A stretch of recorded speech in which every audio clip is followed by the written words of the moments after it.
ginshiki na zamto danga. Amince mini ce na ce da ke san barka. Zuciya ta kwanda binciken yar baiwa. Shi ke ce ke ka zama cikon numfashi. Mai suna ka zama ginshiki ni danga. Amince mini ce na ce da kai san barka.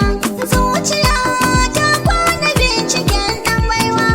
Ashe kai ne za ka zama cikon numfashi.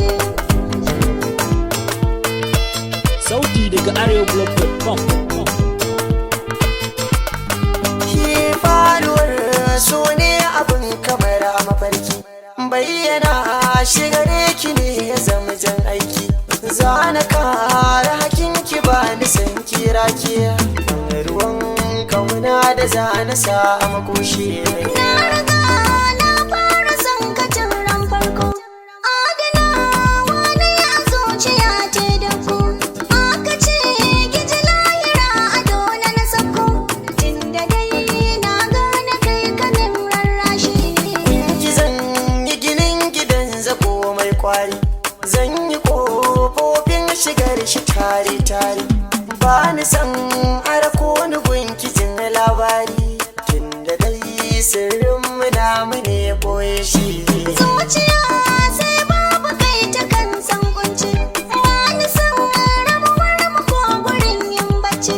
Kayi min komai a san ka ban jin ɗaci. So nake kullum na gan ka ban san fashi.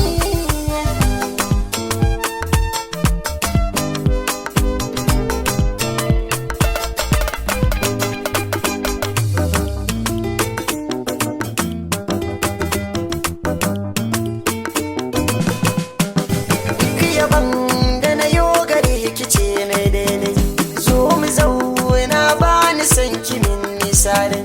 Ambatawa na kisa a raini ne dai, na kiɗin nan kin zamo bugun numfashi. Ni akan ƙaunar ka ba ni neman sauki.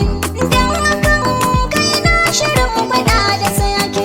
Ko a bacci nawa kai nake wa mafarki. Mai shirin wara mu yayi abin bayashi.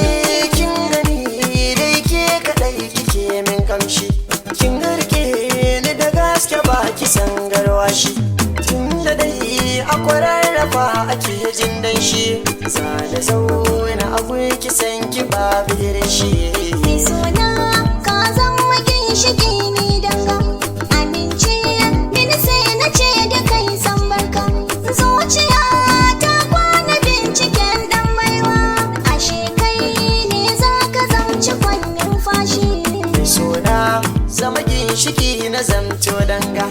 Amince mini sai na ce da ke san barka. Zuciya ta kwanda binciken yar baiwa. Shi ke ce ke ka zama cikon numfashi. Ashe kai ne za ka zamci kwannin fashi. Shi ke ce ke ka zama cikon numfashi. Ashe kai ne za ka zamci kwannin fashi. Shi ke ce ke ka zama cikon numfashi. Sauti daga arewablog.com.